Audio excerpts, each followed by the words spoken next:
Today I'm going to talk about how to build a celebrity personal brand and really how I 10x'd my business by doing that and building a mass audience.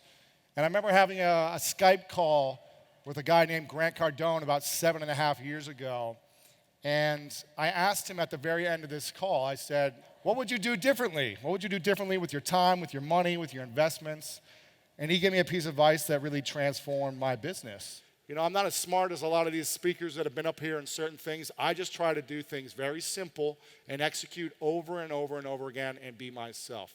And that's what I try to do, is just build a brand that resonates with my audience and connects with people. Key number one for me is relationships. I have been investing in relationships essentially my whole life, but in the last 10 years, once I got done playing professional football, I had no skills, I had no information, I didn't have a degree, I didn't have the smarts like a lot of people had. So I said I need to invest in people. And I need to invest in the people who have all those things so I can build relationships with them and build opportunities. Really, I focused on one thing, and that comes down to value.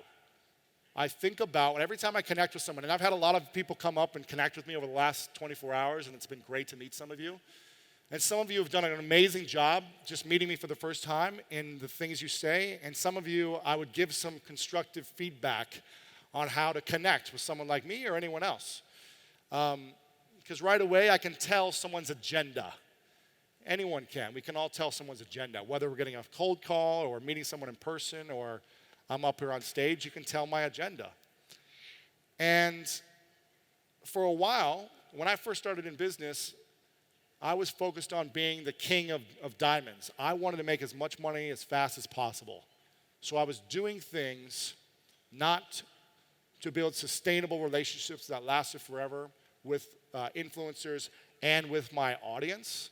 I was doing things to generate as much money as possible. I was in survival mode. And I said, I got to make money now. And I think some people are focused only on how can I make as much money as possible, as opposed to how can I add a lot of value and make money and we all win together. And that's what I've really tried to focus on, is how can we provide as much value? How can I connect to as many people as possible and thinking about what they need, not what I need, so it's a win-win experience. With my audience, with influencers, business partners, affiliates, anyone in your life, how can you be the king or queen of hearts and not only the king or queen of diamonds? I think when you become the king or queen of hearts, you become the richest man or woman in the world in my mind. And that's what I try to live my life by. The second thing is consistent content. You got to be thinking about consistent content. Again, this is something Grant taught me 7 years ago. He said, if you're not being consistent with your information, putting it out on a regular basis, whatever schedule works for you, you've got to stick to it. So what I did is I started a podcast. You know, I started a podcast 5 years ago. This is 2 years after I first originally interviewed Grant. I started the School of Greatness, and I said, I've got to do something that's unique, that adds value, and something that I'm passionate about. So I started this podcast where I started interviewing these individuals, and I've been consistent for 5 years. Every single week, I put out a piece of information. We always have great interviews with quality individuals that are just giving free value to my audience. That's how I'm building a mass audience, by creating consistent content. And that's really been the key. Someone asked me last night, they said, I forget his name, but he was talking about, I want to launch a real estate podcast. Can you give me some keys to launching a podcast? The first thing I said is, do not launch a podcast. Because unless you're going to be committed to doing it every single week or every single 2 weeks consistently for 2 or 3 years, why are you doing it?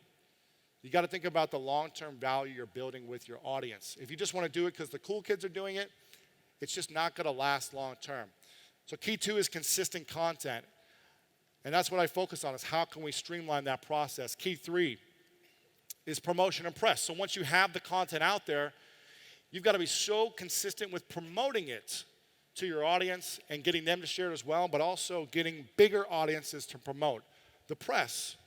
And when I get mainstream press, it always adds more people to my audience. It always brings in new people that didn't know about me. And there's nothing more than the pinnacle of getting press where Ellen holds up your book and says, this is one of the most inspirational people I've ever met.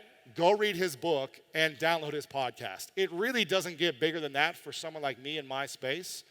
And yeah, it's promotion and press. Promotion, I'm constantly thinking about how can I elevate my message so that the press wants to have me on, so that they want to feature me to a larger audience, a mass audience. And I started with press early on from just local. People in Columbus, Ohio, I was doing local radio, local TV, local magazines, local newspapers, and went regional, then went national, global. So it started in a progression over the last 8, 9 years. It wasn't like this overnight thing where I put out one book and Ellen was like, let's bring you on. It doesn't work like that. It's been a progression over years. Key number 4 is epic design and branding. Now, I learned this early on because I remember back in like 2010, I was going to a lot of internet marketing conferences. And all these internet marketers were like, screw design. You don't need good design. You just need like headlines with yellow and red. And it doesn't need to look good. It just needs to have like manipulating copy that gets people to buy. And so I was like, okay, these guys know what they're doing. Let me just write this copy and have this ugly looking design. And it worked, right? I was getting sales, but I wasn't building my audience and I wasn't building my brand. And then I said, you know what? I want to get in the press. And I remember interviewing someone from the media and they were like, just taking one look at your website, we would never have you on. One look at your website, we would never interview you for this magazine or things like that. This was earlier in my business. That we would never have you on. We would never promote you because you aren't mainstream media press worthy yet. Your brand does not match the press. And so I said, okay, I'm going to invest in this. And when I started investing in design and really thinking about how can my website look so unique, so different than other people in my industry, not better or worse, but just unique, just different. And how can I really elevate it to really be thoughtful and intentional about the messaging, the words, the images, not in a manipulative way, but more in an inspiring way that wants to attract people back to my message. That's when the press really started to knock on my door. So I started to tell better stories through my design. And I really believe that design allows you to attract more of a mass audience and in the long term generate more sales. Key number 5, a unique product. A unique product. For me, I wanted to stand out from my competitors. I wanted to stand out from other people in my industry. I didn't need to dominate or be better than. I just wanted to stand out and be different. And so I started early on creating unique products, unique offers, things that were just a little bit different. Early on, I had the second book ever written about LinkedIn back in 2009. And there's probably like 1,000 LinkedIn books now.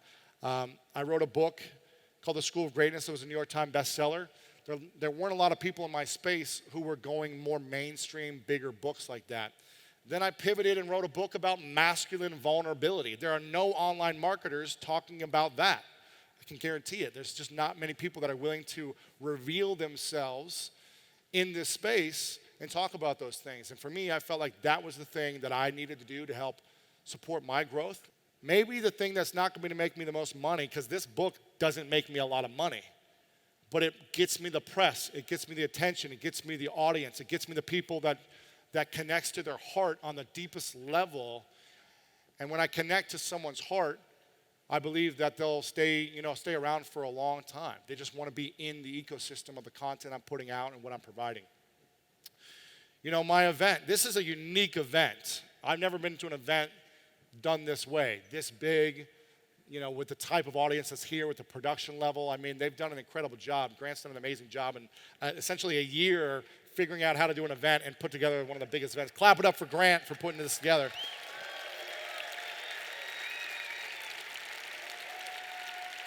So I remember thinking about doing my own conference a few years ago.